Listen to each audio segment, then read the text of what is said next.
Hey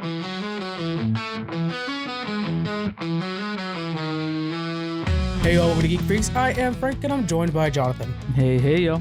Today we're going to be mostly focusing on the Thunderbolts. We have an interview with Caitlin Delaney, who's a producer. We have a little bit of the news later on for you, but we're mostly talking about Thunderbolts like everybody else. Or should I say New Avengers? Because they're actually changing the marketing for that. Have you seen that? Yeah, that's weird. Are they going to be changing like the name of the theaters when you go buy your tickets too? Technically, yeah, they're changing the name of the movie. That seems so complicated to do. Yeah. It doesn't seem worth it in the short term. Maybe, a week from now when it goes to streaming, perfect time to switch the title.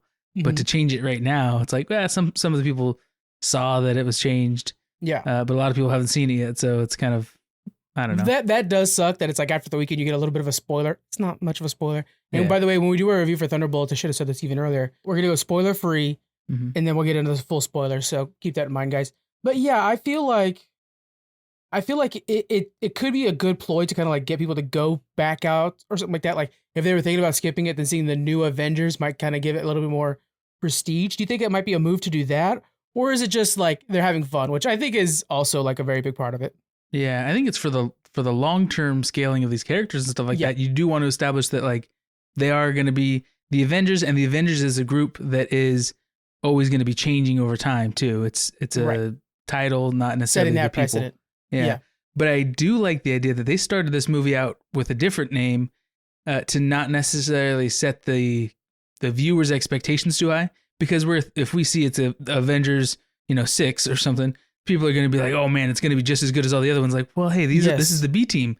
You got to, throttle your expectations a little bit because these guys are meant to be a little bit of a disappointment. But then they prove that even the kid that sits out on the bench can hit a home run every once in a while. I think if they were to use the original name, which was, I looked it up again, West Chesapeake Valley Thunderbolts, I would be happy. Brought to you by Shane, maybe Shane. Probably wasn't Shane, though. He didn't have the money. Right. Explain the whole name. That'd be great. Yeah.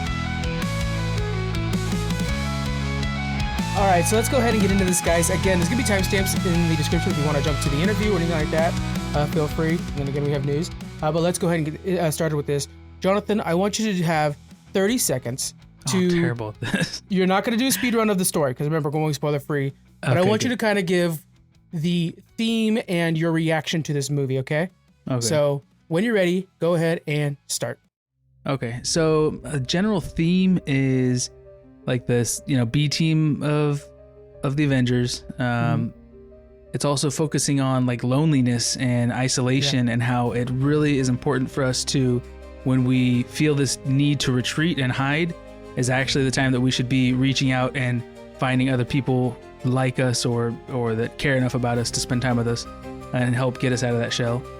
And seeing that at like the superhero level, that is kind of, in some cases, a defining line between a hero and a villain. And so we see those, mirrored side by side very transparently.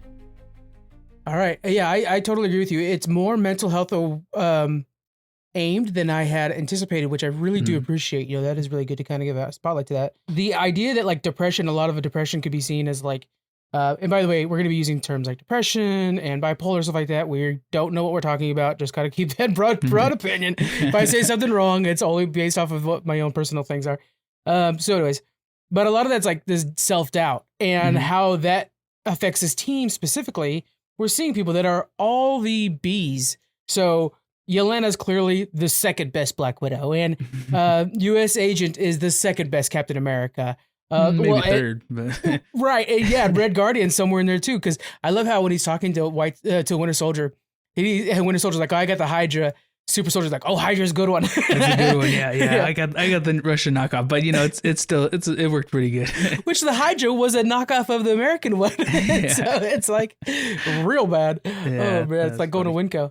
Yeah. But yeah, so all of the risks take place, and I think that on a macro level of like looking at the superheroes and having to deal with like, are we still worthy of being superheroes is one thing. But then when you also like go in and zoom in closer, there's so much loss in all these people's lives. Being a superhero takes so much of you. That identity is always shifting. And I think some of the performances, especially from like Florence Pugh, who played Yelena, were spectacular. They really showed that off. I was surprised not recognizing her from much else. I didn't watch Black Widow. and not being a Which real you will be well-known now. actor. You've said, Yeah, for sure. Especially from the Red Guardian, he's just hilarious, such a great character. But yeah, seeing her like carry the movie, being even like her character, just seems like kind of a B actress, that because I don't know her anywhere else. Well, now after seeing this, it's like and I kind of think that was one of the through lines through the story too. Is all these B characters are proving themselves to actually be A heroes when given the opportunity. We got to meet some new people too. So without too much spoilers, let's talk a little bit about Bob. I think immediately we learned that he has a more dramatic version of a mental health issue. What I would assume would be bipolar. The way he describes it, I've heard from friends that that's what it's like, and how that affects you. Like we've seen so many times in Captain America's case, is it doesn't make you Captain America. It amplifies what's already inside you. That's why they had to find a person who wasn't already strong. They had to find a person who was like good-hearted and was able to dive on that grenade. It amplified that. So when you take somewhat similar process and put that on somebody like Bob, it amplifies what's already inside of him, which to him are manics and depressions, and makes it even worse. And the way that they depict his depressed version, I thought was so haunting and Very so well well done. portrayed. Wow. And the depth behind being able to communicate with that side of him and stuff like that, which is kind of speaking to somebody's inner thoughts or their spirit of like what's really bothering you deep down inside, and by going in there and being able to peel it apart, where they were able to resolve their issue. But they did such a good job depicting that in a way that was entertaining on the screen and was just so deep. I thought it was really well done. Now, looking at this movie in the MCU as a whole, how do you think this movie feels compared to other Marvel movies? It does feel like a shift, a transition, but a good one, because we've had too much of the same flavor, I think, in the last 10 years or so. A lot of the Marvel movies are just kind of the same thing repeated. Yeah. And I do like the idea that this has a lot more heart and depth to it. I do like the explosions and Of course. gunshots and fun stuff like that. But to have a little more meat and potatoes to it, I think a lot of people are expecting that or hoping for that to come.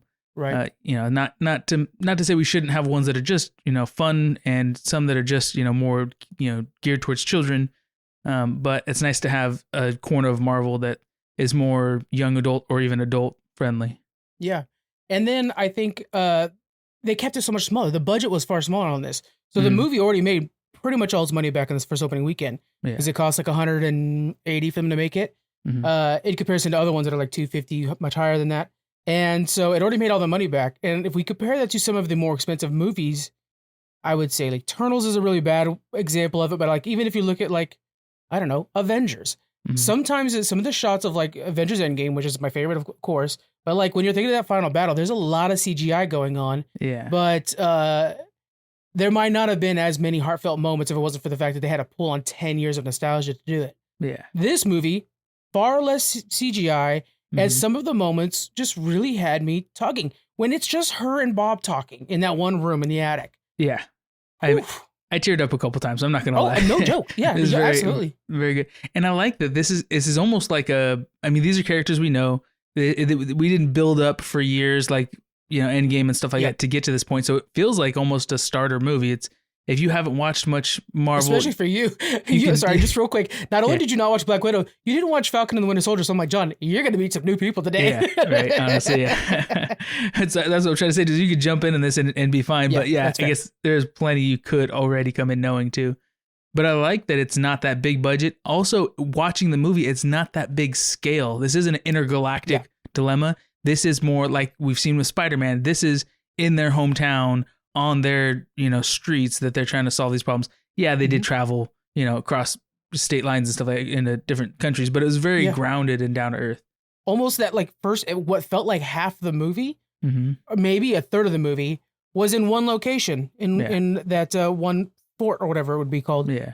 By the way, Jonathan, am I overdoing it with the Geek Freaks hat, Geek Freaks shirt with a Geek Freaks? I just realized I'm like, man, somebody's got a logo. Someone's branded. Yeah. No, I'm like a NASCAR driver for myself. So where can our fans find all this merch at? On our website, guys. Go ahead, go to the shop tab, go to our Redbubble. You'll find it all there. Good shout out, John. Right. I was just realizing, like, watching myself, I'm like, Frank, maybe you could have done a different shirt. It's all good. Yeah. Somebody likes me. Okay, guys, let's go ahead and start shifting into the spoiler-filled version of this. What were some of your favorite scenes or character moments? Yeah, especially I think one of the most climactic ones is when they have to stop Bob. They go in there and kind of fight his choreographed. Yeah, the good Bob is fighting the evil Bob, and then they go up and he's being consumed like we see in Avatar. Actually, the darkness is consuming the light. I thought that too. Yeah, which is great. But the way though that they did this kind of Inception style thing where everybody's getting trapped inside these like their worst moments or their most depressing moment. It was really cool.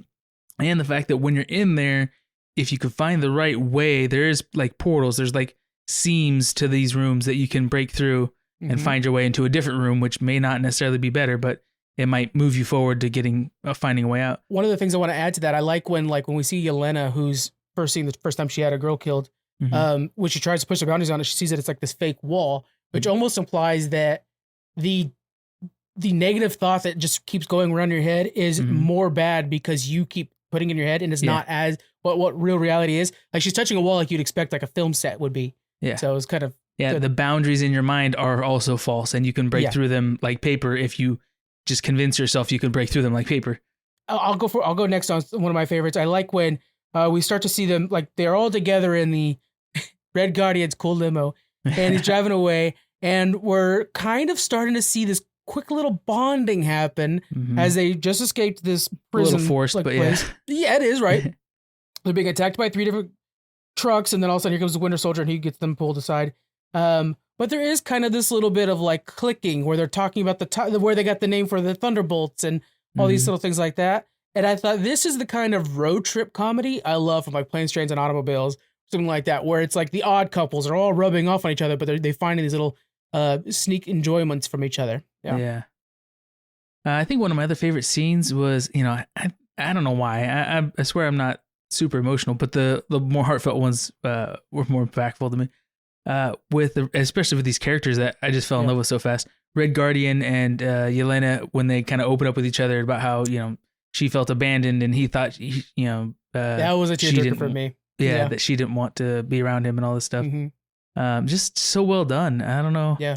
Because of the dialogue that she has there, hey, let's be honest, guys, okay? I'm familiar with the talk that's supposed to go with that, you know what I'm saying? So when Yelena's talking about her self-worth, I'm like, boy, I've heard that speech from other people, because I've been in rooms with people who have that speech. And the reinforcement that Red Guardian gives, I love how it's like, that's the most capable of a superhero he's ever been.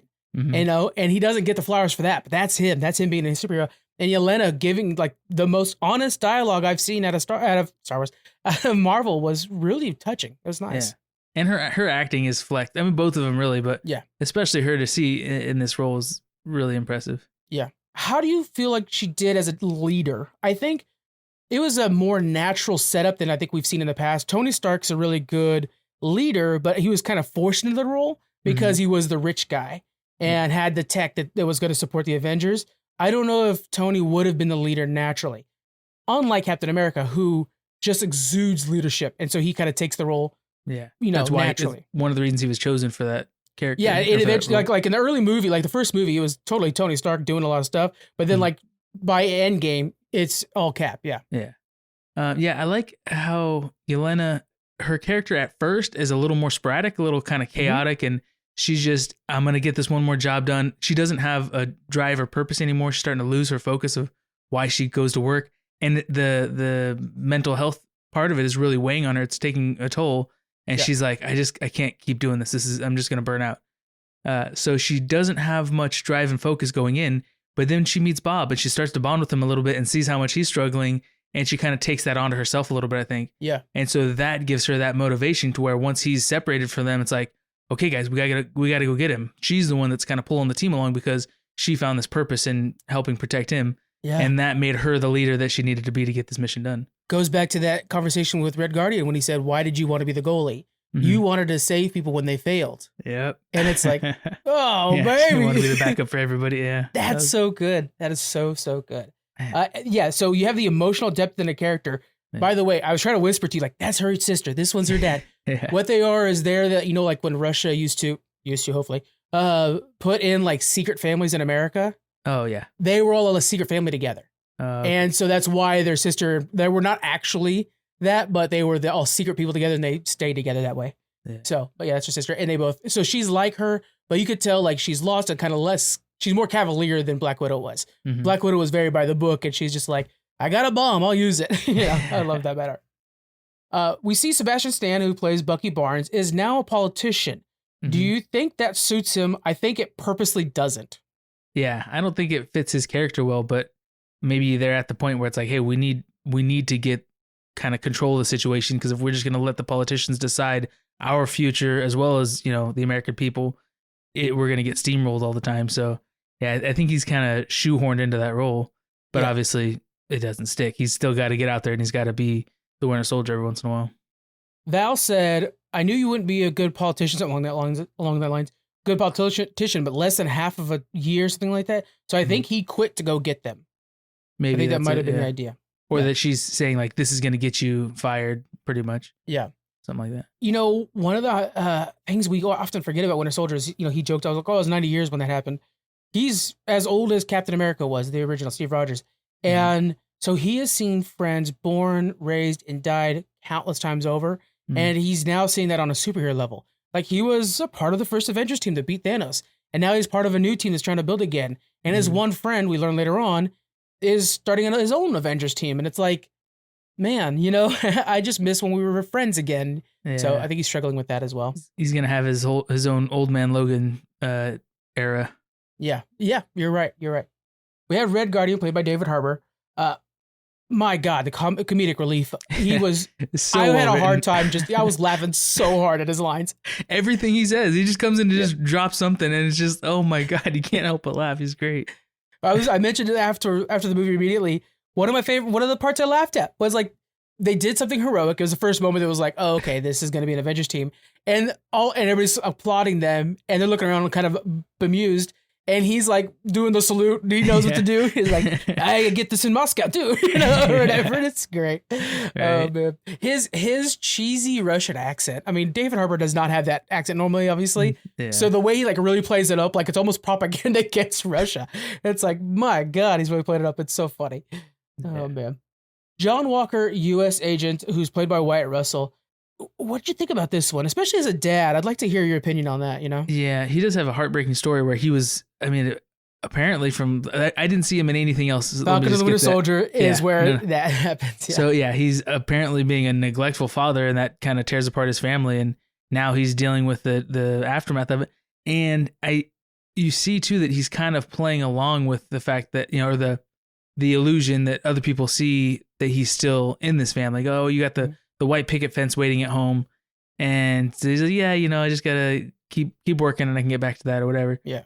And, you know, he doesn't want to admit maybe to them or to himself that, you know, all that has fallen apart. And maybe if I do something good, I can get back to that or something. But yeah, he obviously, to me, it seems like he's trying to either make up for that or redeem himself as not such a terrible guy. Classic downward spiral. I mean, have we seen it so many times, both in film and in real life, when people just kind of one loss hits another loss, and you start to look so much on your losses that you're not seeing the present anymore. And so in Falcon and the Winter Soldier, after the Steve Rogers is gone, the U.S. government steps in and says, we'll pick a new Captain America, and they promote this sergeant who's very good, but he's just not Steve Rogers. And that's when we learn that Sam Wilson is the one that's more Steve Rogers and is the one that ends up taking the role. So he has always been second fiddle and never good enough. And he just falls into that defeatist mindset and ignores his family around him. And you feel bad for him. He's also kind of the jerk of the group. So there's that kind of back and forth with that as well. Then let's talk about the actual most powerful one. Bob Reynolds, Sentry and the Void. There's a lot of names going on. Played by Lewis Pullman. Who I was telling you, he's like, oh, it's Bill Pullman's son. He's the president. Yeah. So, again, such an unstable personality. It reminds me of when we watched the movie Split, you know, with James McAvoy. Like, you're like, this acting, he must have fun doing it, but it must be so complicated to play multiple personalities. Yeah. We kind of get that here. What are your thoughts on him as a character, and can that be pushed forward into the rest of the MCU? So one thing I have to point out, I'm sure you know, if our fans watch it or not, I don't know. The Boys we watched, a while back. I don't know if it's still airing, but season 1 and 2 is a very similar situation between the main villain, I guess the main hero, bad guy, and the woman who's like his caretaker or whatever. Is exactly what Louis. How do you say her name? Julia Louis-Dreyfus is trying to do with Bob, being like a handler and kind of manipulating him and stuff like that. It's like as if she had watched The Boys and was trying to make that happen in her world. But it's a little bit creepy in the way that she was just trying to, I don't know, almost like a mother-son relationship to manipulate him. Yeah, like grooming him. As his powers are becoming. That was, I think, a little bit of a faulty on this one, is that it felt like that came a little bit too quickly.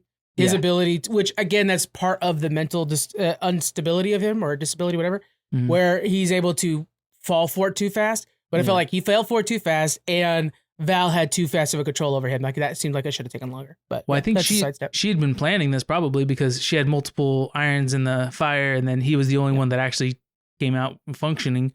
And of course, she would have wanted more time to, condition him and stuff like that. But all this stuff is moving so fast. She's like, hey, we got to get him running today, so let's go work it out real fast.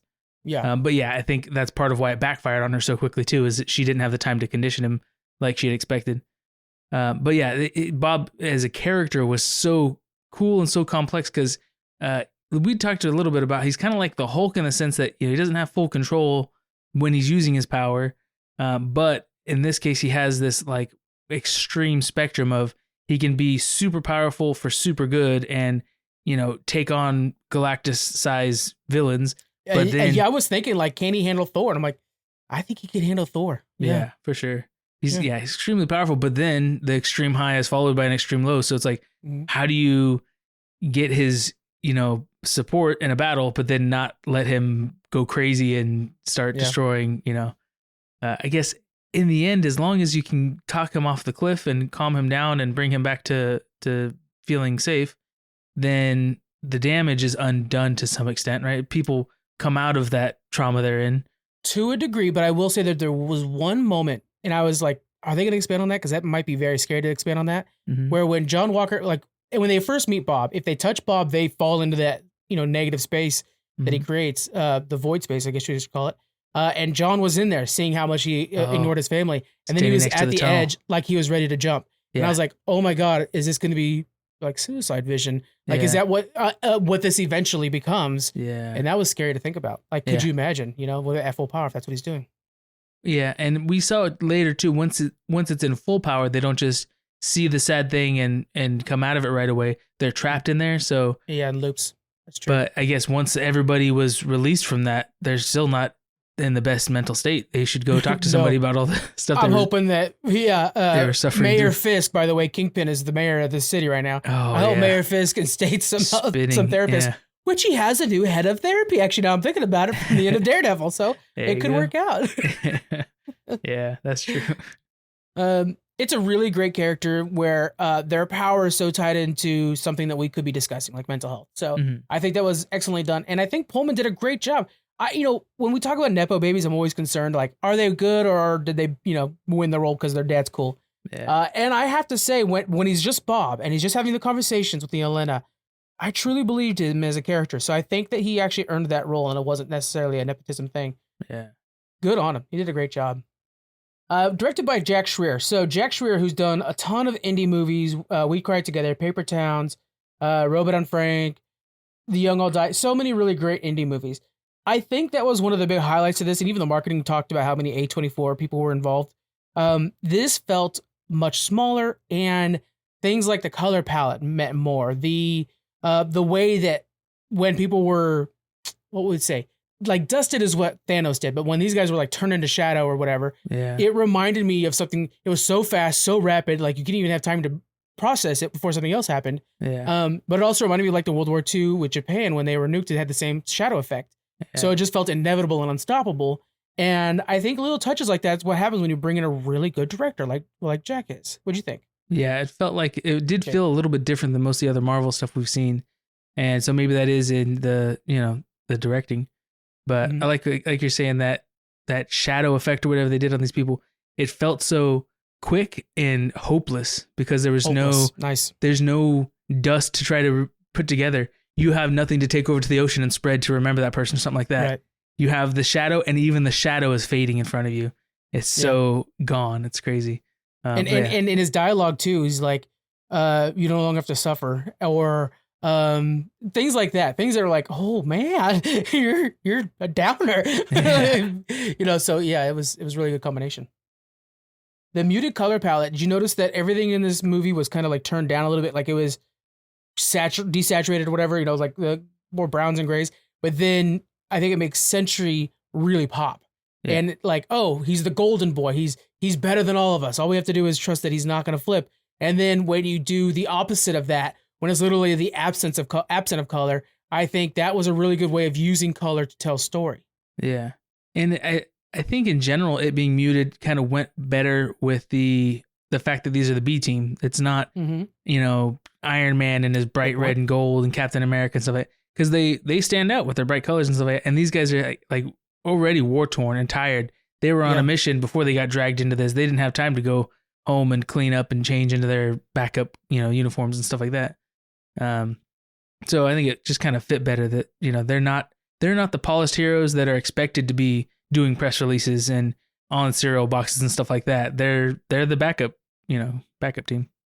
Now we have two end credits that we're going to discuss real quick. Mm-hmm. The first one I think was clearly directed by Jake as well, where it felt like more part of the Thunderbolts itself. Red Guardian in a grocery store, trying to flirt it up. He's next to his Wheaties box. I love to think he's next to that Wheaties box all day. yeah. And I wouldn't even say he's trying to flirt. He's just trying to get like a pat on the back, true. Like, recognition, though he's not wearing his uniform at all too. Like wear something red at least. And he's like holding it up next to his head. Like, right by his mustache. You see that guy right there?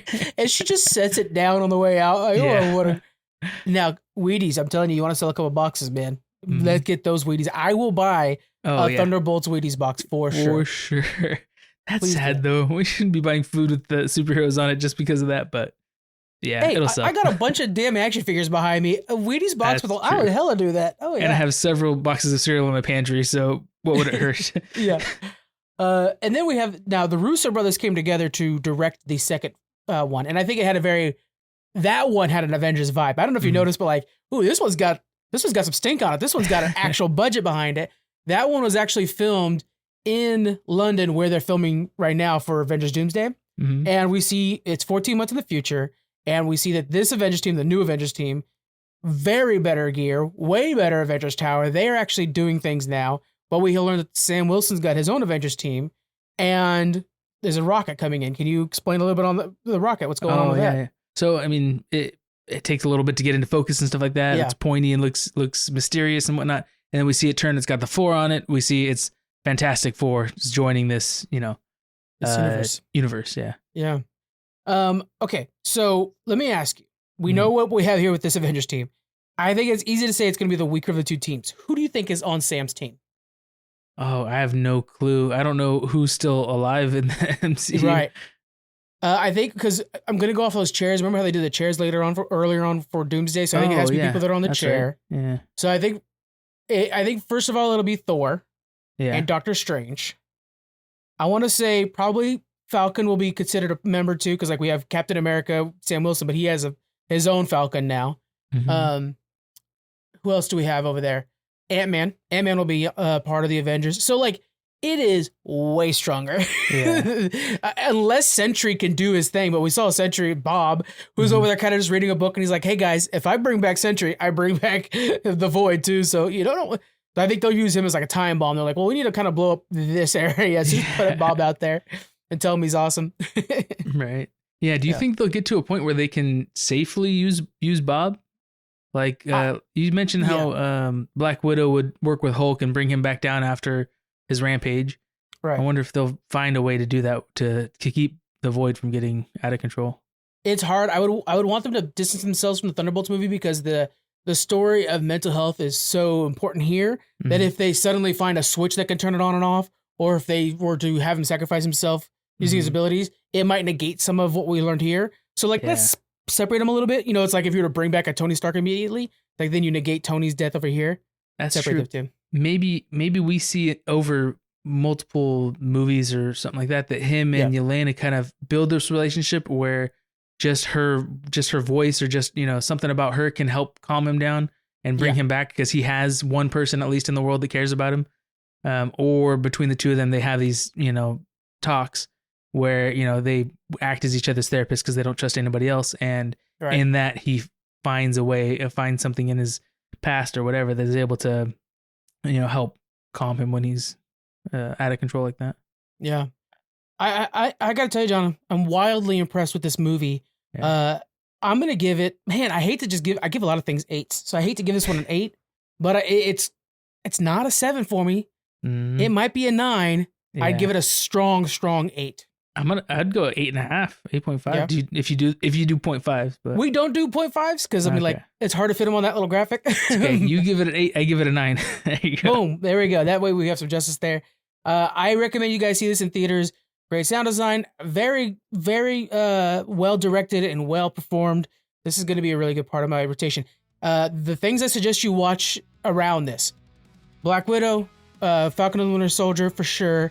Maybe Ant-Man. I don't think Ghost was important enough in Ant-Man to warrant seeing that. Yeah, you learn her technology in that first fight. Yeah, that's all you need to know.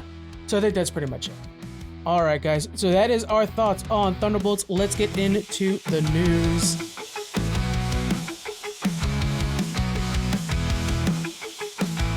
We're going to start off with them announcing a new Gears of War Reloaded. It's going to be launching August 26th. So this is, to me, like Gears of War is just, it's an Xbox game. It's one of those things that goes with, go ahead. When you say August 26th, do you mean August 26th of this year or August of 2026? Of this year, the 26th. Oh, okay. For the TH. Okay. But this is going to be launching on the PlayStation, Xbox, and PC, which we knew that they said they were going to do, but for some reason it feels so dirty saying it for Gears of War. It's like saying it for Halo. Yeah. Like, oh, that's crazy. It's always been one of their exclusives, and now they're going to let it go and let it be cross-platform and everything. So looking at the comparisons, they didn't release a lot of comparisons because I think they're probably still polishing a little bit of it up. Mm-hmm. But looking at the comparisons, if you have the last collector's edition they did, it looks like they're building on top of that one, and it will look nice. It won't be Oblivion remastered level. Nothing. No remaster's ever been that good. But it will be very, very polished. Do you remember playing Gears of War back in the day? I don't remember. We were Halo boys. I'm sure we played a little bit, but I know I remember Squeaks was a huge Gears of War fan. He's crazy for it. Yeah. Let's move over to there it is. Cosmo Jarvis and Hiroko Sanada are both returning for Shōgun Season 2. So, Shōgun Season 1, phenomenal piece of television, really, really, really well written. But it followed this book and, you know, the old movie too, the TV movie, which ended with like right before everything actually kicked off. People loved it so much, they're like, hey, we want a Season 2. Like, hey, there's no more source material. And so they finally just decided, like, let's just make more source material then. Mm-hmm. So they're actually going to write what would have happened if the book kept going. And both Cosmo and Sanada, who are the two main actors, are now producers of this project and are helping them in the process of making this. So it's really cool that we're going to get more of this, and the two main actors are going to get a little bit more of the money on it and a little more say. Yeah. Cool. What I would have loved, though, is if they put it out to the fans, like, hey, you guys want to hear more story? Pitch us some ideas. Whichever ones we pick up, we'll throw you guys a percentage or a little bit of money or something like that, or we'll do a contest or something like that. But that'd be fun to have the fans involved in at least the early brainstorming of where the story is going to go. Throw some stuff out there, get some fan fiction, kind of work that into it. It's going to be a 10-year jump, which I think lets them kind of buy some space if they can't hire somebody back, because they didn't plan on a Season 2. So if somebody can't come back, they're like, they died in that 10 years. It's fine. That's plenty of time for that to happen. Exactly. I think that works. All right. And next up, we have the Peaky Blinders is going to be getting a new series set in the 50s. So there's a couple of gangs that happened in the 50s. They had their own, like us, like their own kind of mob, or essentially, and they're going to be focusing on those guys. Have you kept up on Peaky Blinders? Are you a Peaky Blinders fan? I think I saw the first 2 seasons, but I'm sure there's a lot more than that. Yeah, there's 6 seasons in a movie. They're working on the movie. It was good too. I don't know. I fell off. There's so much stuff to watch. I think it's so incredible. It's so badass. Tommy is so badass, and that song and music and stuff like that. Oh, it sells me every time. The 50s, though, that's a pretty fair time jump. Do you think they should bring Tommy back for that? That's like a mentor. Well, how old would he be? Would he not be too old to survive? He'd be an old man. No, because he's like 30s and 40s in the show, which takes place right before World War II. So we're jumping forward like 15, 20 years probably to where this is taking place.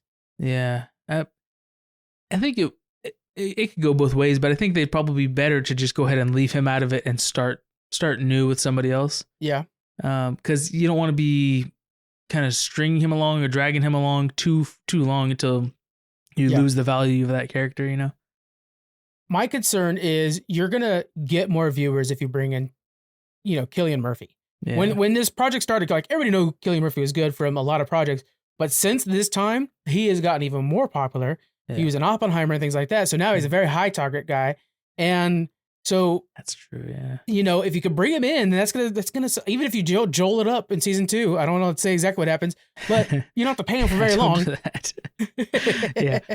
If you're gonna bring him in, he's got to be like the Kingpin. He's got to be I'm sure he already is in the show. He's I don't know what the word for it is over in the UK, but he's a congressman essentially now.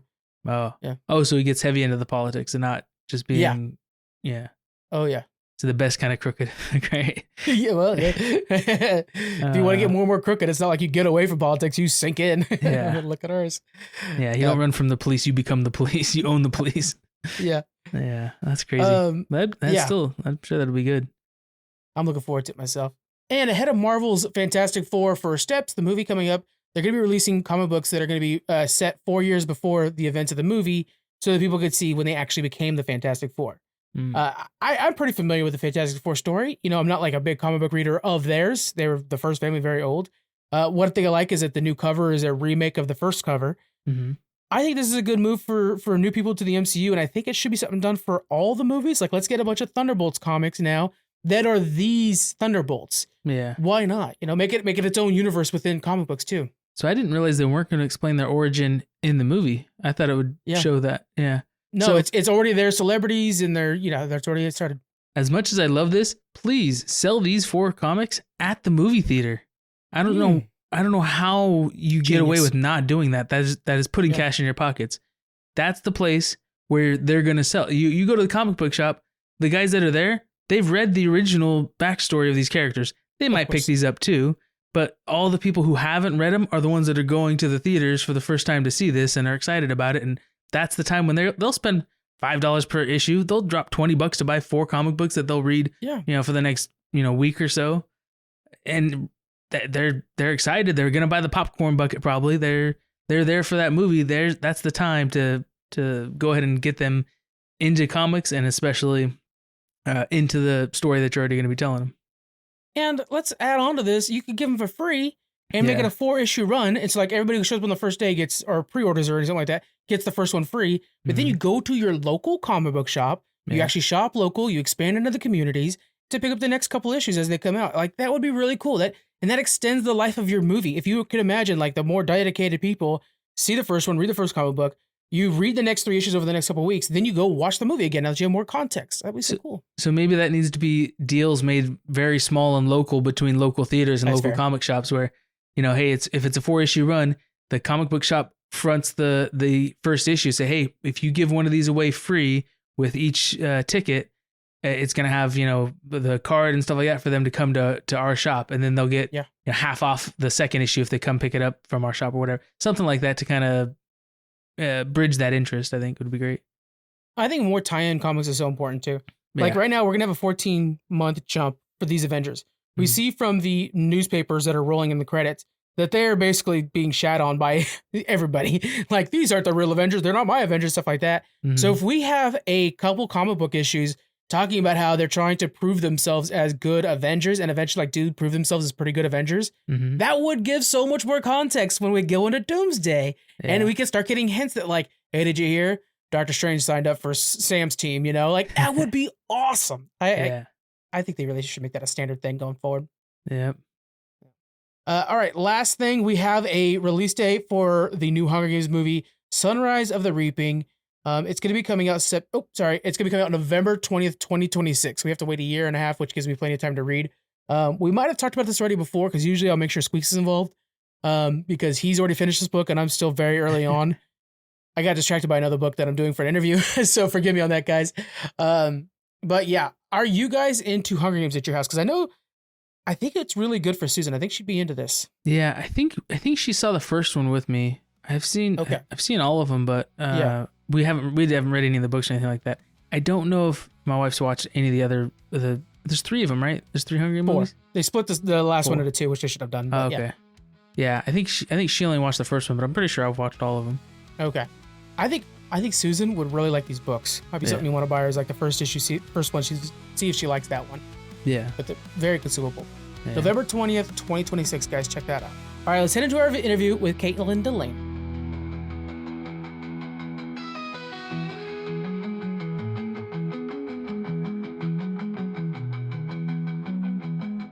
Caitlin, you're a producer. You are extremely busy. Your IMDb is very, very full. Can you kind of explain to everybody at home what you've been doing? Yeah, sure. So I'm what I describe as a service producer. So what that means is that unlike an executive producer, most of my producing career has been producing for executive producers. So they come to me with the money and the script, and then I take the money and the script and I do everything involved in the physical production. So finding the locations, doing talent deals, hiring people, insurance, post-production, all of the physical work on the production is what I do. And we've been like super busy over the last few years with lots of different kinds of projects. We kind of got started in Christmas. It kind of became like a hub. I don't know if you saw that SNL skit where they have the Hallmark movies that are shooting. Oh yeah, like they're all shot in the same 2 weeks in Ottawa, and we're like, oh, blessed. And then we kind of branched out from there. So like after doing like the Christmas movies, which of course everybody loves, we started getting bigger projects, like bigger with like bigger challenges and bigger cast and bigger budgets. Now we've done, some studio features. We've done some independent features that have theatrical air dates. So it's been like super exciting. Yeah. It's been escalating quickly for you though, but it's been going pretty fast. The last 5 years have been a blur. It's been really crazy. That's incredible. And all this experience that you're gaining, you're also sharing that with others. You have an online mentoring and training academy. Can you explain what that is? Yes. So anybody who's interested in becoming a producer, production manager, scriptwriter, for sure, or anybody who wants to head a department should really, it's our classic, we have 30 videos that will teach you everything you need to know about working in film, from development, pre-production, production, post-production, sales, and distribution. After you watch those 30 videos, you're going to walk out with an intense knowledge. We're just gonna take years of on-set experience, crunch them down to those 30 videos, away you go. We also have a membership-based subscription model where every week there's multiple opportunities to get mentored directly. So you can talk to people in the industry like me who have done 100 movies and get that mentorship. But then we also have skill shares once a week where we're teaching you like, here's how you budget, here's how you schedule, here's how you negotiate a union contract, here's how you negotiate a cast contract, here's how you get insurance. And then we do interviews with people from around the world in the film industry. And we also have pitching sessions where you can pitch your projects. Oh my God. Yeah, that's so invaluable. That's amazing. That's great. Yeah, we just launched it in January. It's been great success. So that's at uplate.ca, and you just go access community, boom, you're in. It's free. We're going to have all the links in the description, guys. Make sure you follow it up while you're listening along with us. Let's bring things back to the beginning. What was that spark in you that brought you to the film industry in the first place? Definitely high school. I was a theater kid for sure. Nice. And I signed on my high school yearbooks with See You in the Movies. And then when I graduated, I started a university. I thought I might be a teacher, but ultimately I left university and started working in the film industry. Which brings me back to Uplate Academy, which is an online, it's where I teach. So kind of, like back then I was like, I don't know what I want to do. And now I'm doing both. So. Right. Helping other ones. other people's find what they want to do. Now, when you started out in the film industry, were you thinking I want to be an actor, or were you right into the development side? I was thinking I wanted to be an actor. And then Yeah. when I went to Toronto, Canada, and it was the late 90s. And back then, 25 years ago, it was still the 90s heroin chic then. And I've always been, curvy, like, and I was just like too fat. And I did not want to go heroin chic. And I was not comfortable enough in my body. So so then I was like, well, I still want to be in movies. So the love's still there. I kind of like chickened out. But at the time, being a 20-year-old needing to be a size 0, I don't know how I would have fared if I would have kind of pressure on myself. And now 25 years later, I can honestly say on the movies that I work with, we have all different sizes. Yes. We're not having, like, people eat lunch, like people, I think the health of the body is so much better. So, I often wonder like what would have happened, but I'm not sorry with the way things went. I mean, it sounds amazing the path you did go. So you're taking what could have been a mental health strain, and now you're empowering other people with their mental health and their journeys into the film industry as well. I mean, the gift you're giving to others is far more valuable than the strain you would have put on yourself, I think, in my opinion. I think so. I think being a 20-year-old and knowing myself, I don't think it was the right place for me. So I think I made the right decision. And then behind the camera, it's been an incredible journey. Absolutely. So yeah. Now, you have an array of genres you work in, which to me seems fascinating to be able to do that. How do you choose a project? And is there a particular genre that you seem to lean into? Well, the honest answer is oftentimes it's decided by who comes with the money first. I see. Yeah. We do like multiple movies at the same time.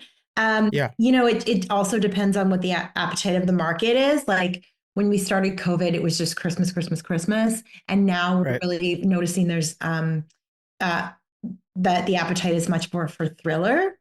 My city of Ottawa, Ontario, Canada, when we started independent movies, when I was first starting, we were horror. Like we were a horror city. That's what we did. So John Watts, who's the director of all the new Marvel Spider-Man movies, one of his first movies that he directed was in Ottawa, and it was a horror movie, something that he wrote with his friends. So yeah, it's kind of like, where's the market at? What's funding? Who wants to shoot where? Right. Yeah. So it depends on a lot of different things. Right now, we're doing a lot of thriller. That's cool. Yeah. Yeah. Now, but somebody who has so many people depending on you, how often do you get to lean in on a passion project or something you enjoy? Or do you have to constantly worry about budgets and how well the marketing is going to go, things like that, the money side of things? That's a really interesting question. So there is an intense pressure because, when you get to your city to where you're kind of like a machine and people like that's their only job. And, they make plans with their family, they book daycare thinking that they're going to have a certain amount of movies. There is an intense pressure. And if there's any kind of a slowdown, that could maybe have nothing to do with you. It's just, the COVID happened, then the writer strike happened, and then there's nervousness around, border. But it is an intense pressure. You feel responsible because you create this family of people that have committed to like making movies together. And then when they slow down, it's really hard. It's really hard to, or when everybody's used to, like, if we have 3 crews and we're running 3 movies and then we're just running one, like how do you make those decisions of the people that work on it, and that can be really hard as well because, you love everybody and you want to see everybody do well. And then you only have one movie. So yeah, those kind of decisions are really not fun when you have to make them. in terms of passion projects, I do have passion projects. I have a project that I have out for in development for funding around human trafficking of young girls from their own home. Oh, wow. Yeah. Wow. So being a service producer, you're always working on other people's content. And I think I think passion projects are necessary because we all, a big driver for us again in this industry is being creative. So before I started in traditional film and media, I did social justice media.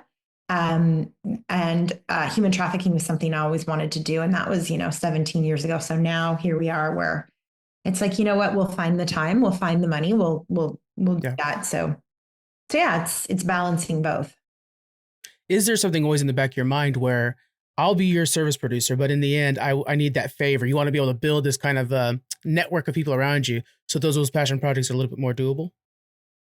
Yeah, so the film industry is interesting because it's, so network dependent. And it's really it's more collaborative than it is competitive, surprisingly for people.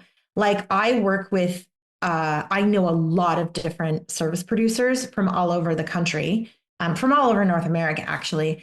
And, the thing will be an executive producer will think, hey, I should go to Toronto. And then a producer in Toronto would be like, well, actually, you'd be much more fitted to Ottawa for X, Y, Z. So I'm going to introduce you to Caitlin Delaney. And then, so that's like kind of a connection that would happen. And then, if he needed a favor, then yes, I would be super down to lean into those favors. Though it's always more beneficial when it's reciprocal rather than transactional. Well, I'll do this movie for you if you make sure you do this for me. It's a real reciprocal. Yeah, of course I'll do this movie for you. And then they're more inclined to help you out when you need them with a favor. Yeah. Less formal though. It seems like it's more about a community that's working together. Yeah. Collaborating. Okay. Yeah. Now you started off, you're talking about doing these like the Hallmark movies and stuff we all love watching around the Christmas time. And then you evolved into this thrillers and more. Where do you see your future going in the terms of streaming? Because with Hallmark, it's a staple that they're all, the 26 days of Christmas or whatever they're going to, do this year. I'm getting excited for Christmas and we're so far away now. With streaming, do you see that becoming a place that maybe you're going to lean into going forward? Absolutely. So this Christmas, so December 2024, we had shot a movie called Hot Frosty. And oh my God. Yeah. Everybody knows that one. Hot Frosty ended up being #1 in the world for a week. Yeah. And I think the streamers are going to lean in more to that kind of, market because the Christmas movies, so Netflix did 4 Christmas movies. They did very well with their views. Yeah. And, they're not expensive to shoot in relation to what a Netflix or Amazon Prime movie had done. Yeah. Yeah. And I think that with, The Merry Gentleman and Hot Frosty and all of these Netflix movies doing so well, I think that that's definitely something that they'd be really smart, low input, high views. And, and then people are going to Netflix for their Christmas movies. So I definitely see that happening for them. If that's how I would go as well. So I think that, the streamers, instead of the broadcasting going more to the streamer, I don't think it's as likely, but I think the streamers looking at they're doing that with game shows, right? Right. Netflix and that's always been traditionally a broadcast thing. So I think the streamers are looking at, well, why do people still love these cable or television broadcasters? And I think the streamers are going to reverse engineer what they're doing. Seeing this kind of lower budget, higher output, higher views, does that make sense to then make TV series out of some of these stories? That you have more view time and stuff like that? Yeah, you could. With Hallmark, you can see now they're doing more series. And I think they, a more these like soapy series, like based on books, like Right. Netflix has Virgin River, Hmm. which has done really, really well. But, it's Oh yeah. like, it's this group of characters. There's not like, there's not action stunts, there's not fight stunts, there's no violence, there's whatever. It's just like interesting characters in a beautiful Right. location. And then we've seen that with like Sullivan's Crossing and there's one on the Hallmark Channel now. Um, so yeah, I think that, people, what I've learned, so going from just service production into development and Yeah. pitching, is that people love story. That's what drives them. I tell the story of like I go into these big national broadcasters and just bomb my pitching because I'm coming at it from, oh, I've produced 50 movies, so like I can do it for this amount of time, I can do it for this schedule, like I can, all these logistics, and they're like, no, Caitlin, no, what's your story? And I wasn't able to, two of them were like ideas that I was co-collaborating on. One was a book that I had optioned. Hmm. And in all three things, I wasn't able to articulate what the story was, who the characters were, and what world they lived in. Yeah. And they never, and one of the executives at a major national broadcaster said, we don't care about your budget. That is very secondary. What we need to know is, do you have a good story that you can articulate well so that people will care about your characters? Yeah. I think when we see these like soapy, like family driven dramas or town driven dramas, like it's a story that people like that's told well. And we can Hmm. do that, for reasonable amount of money and still get the viewers Yeah. because the story, we don't need the stunts. We don't need the special effects. We don't need, jumping out of airplanes to get these viewers in. Right. Yeah. You need characters that you relate to, that you could see yourself being on screen, and Mission Impossible is it. It's going to be the people who are dealing with every day. It's going to the coffee shop. Now, studios asking for more character driven stories or bigger stories instead of your budget tightness. Is that something that's newer in Hollywood, or I mean, in the industry? No, I think that it's newer for the cable. Some of the cable channels had just like the Yeah. MOW, but now they're piecing them out into series. I think that's a bit newer. But I mean, Okay. like, like those, the Breakfast Club, right? Yeah. Oh yeah. Like a small group, one location, a small group of characters, but like we're this 4 hours and we care about them. Yeah. So I don't think I think that the concept is just being like taken more out into story. I But like the idea of pulling from John Hughes. Like, that's a yeah, really good. Yeah. All his characters, they stay with you forever. they stay with you That's really. forever. Yeah. Yeah. Is there any character that you have, seen, that you've created, that it's been through your process, that you'd like to develop even farther, that you think the audience didn't get enough time with? There's so many characters. You have a very thick IMDb. Yeah, that's a really good question. Um, no, but I would say that there are projects that got really far Yeah. but didn't quite go. I think that there's a few that I'm just like, can't believe that, like, I can't Yeah. believe that didn't go. Definitely those. But no, like these movies that I've done. I mean, there's actors that I wish we could have worked with 100 times more because they're just Oh, that. fabulous. Like, um, one of my favorites to watch was Walton Goggins. Oh my God. Incredible. Everything he does. Yes. Yeah, and a lot of his scenes, uh, he was by himself in them. And it was like a master class because you don't realize how much you rely on reactions from other people. So Hmm. he's just like doing surveillance, or he's on a one-sided conversation. Like we don't hear the other person, whatever. And it was extremely exciting to watch. That's exciting. That's exciting to be able to be in that room, to see somebody who's like, Mhm. because I mean, I think right now he's getting his roses, but there's been a while there where he was in a lot of things, but people didn't recognize his talent.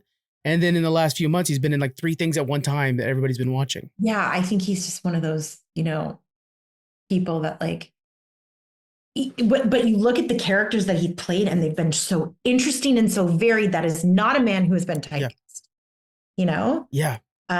So I think like, he's really benefited from, kind of not being a number one household name because he's got this incredible body of work. Yeah.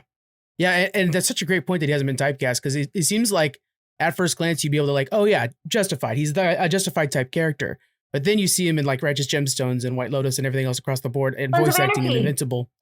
Sons of Anarchy. And what a challenging role that must have been for him to play a woman character and to thrive in it. And, I mean, God, he's an amazing actor. I'm happy they had a chance to work with him. That's incredible. Yeah. So you are constantly working, and now you're sharing your talents with the online mentoring and training academy. How has that process been, and what have you learned from trying to start your own academy like this? What I've learned is that mentorship will condense your on the ground learning by years. Mm-hmm. What I've learned is that I still need mentorship. So I spent 4 hours today with somebody going over how to make a TikTok, how to make an Instagram, because I know how to teach you to be a kick-ass producer. I took Adriana on in January 2025, April 2025, she's producing her first $1 million movie. I know how to Oh my God. I don't know how to be natural on TikTok. So I'm getting mentored. So, I have a mentorship academy. I will never stop being mentored. What I know is that we have other mentors there. We've made a lot of mistakes. You get to benefit from them. Like I talked about the pitch session, we're going to teach you how to not have a national broadcaster tell you don't know what the fuck you're talking about. We're gonna have that. So, and also like there's some very important things you have to know, even if you want to be a short filmmaker. Like if you go make a short film, do you know how to sell that? And do you know that there's a set amount of things and documents that you need to be able to sell it? So, we'll teach you want to be a short filmmaker, you send it to festivals, we'll have you prepared to sell, because you might get an offer at a festival. But if you don't know that you need this clearance report, you don't know that you need, all of these documents to make sure that you can sell. So even anybody that wants to be just an independent filmmaker needs to know. With the way that the industry is now, everybody needs to be a producer. Yeah. And a marketer, it feels like too. It feels like you were saying with TikTok, and like we joke around here, like the more effort you put into a TikTok, the worse it's going to do for some reason. It just doesn't click for people. They want that just naturalness, and that's hard to do sometimes. But how do you teach that? How do you teach somebody that like, not only do you want to make the movie, but then you're going to be marketing, you're going to be talking to the camera a lot more in front of the camera than you probably ever thought you were going to be. Yeah. Like, do you know that like you make a movie with your friends, you still need contracts. Do you know what those contracts need to say for you to be able to sell it? So the 30 videos are free. You'll walk away knowing that's amazing what a producer would need to know at all those stages of production that I said. And like I said, there's we have like a platform where it's live weekly mentorship every week. We teach from experience. Everybody that's mentors there is like full-time in the industry. Yeah. What is probably, you're getting a lot of feedback from this incredible academy. What is probably the one piece that everybody's most surprised about? They're like, oh, I didn't even think about that. What's coming back to you? Well, I think the thing that they're like just like genuinely most surprised at is that directors don't have final cut of films. That's just something that blows people's mind. Oh yeah. Wow. Yeah. But I think that I think it's like around the business of filmmaking, because people feel like if you're a director, you're disconnected from, or you're a DP or you're a production designer or whatever, they feel like you're disconnected from that business side of it, but you're not. Yeah. Because if you learn like what a producer's brain is thinking, we'll teach you how to negotiate with directors, but we'll teach directors how to negotiate with producers. Like, where can you push back? Like, what's that middle line?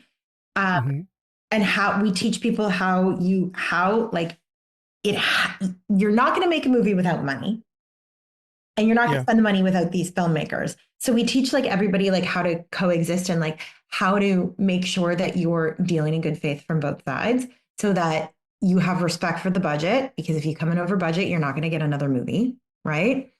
Yeah. But you also have to respect the filmmakers and their processes. And we teach you how to negotiate so that everybody, you know, leaves as happy as they can be. Yeah. We teach you how to communicate. You know, you're dealing with creatives. You're dealing with extremely passionate people. And then when you're a producer, you might have 100 people working on that movie. And there's specific ways that you communicate with specific people. So we're multi-layered. We teach you everything. Oh, yeah. I didn't think about that, but yeah, you're dealing with passionate people. Everybody wants to put their stamp on the project. 100 people on there. Plus you have the business front of things that you have to worry about too. So I can imagine that's a fascinating class. I can't wait to check that out. That's amazing. It's incredible. Well, Caitlin, I think we've got everybody all interested in a buzz. Awesome. Yeah, make sure you guys follow the links in the description and follow up on Caitlin Delaney. I'll have all the social medias in there as well. Caitlin, thank you so much for joining me today. I really appreciate it. Thank you so much. It was so nice to talk to you.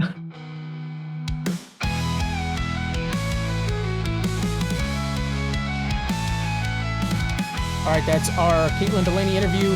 Guys, links in the description if you want to follow up on all the projects coming up for her, going from all these different Hallmark movies and now shifting into thriller movies, learning what it is to be a producer. I know it's something we always talk about. It's like, oh, this is what a producer is. But to actually hear it from a producer, so interesting. All these different movies that she's making, it's a huge IMDb. Check that out, guys. Links in the description. Jonathan, we're going to be closing things out. What is your recommendation for the week? Oh, my recommendation of the week. So I'm trying to keep up. We got so many different shows going on, but we got The Last of Us. I think I'm behind an episode on Daredevil. And what's that? Star Wars Andor is so good.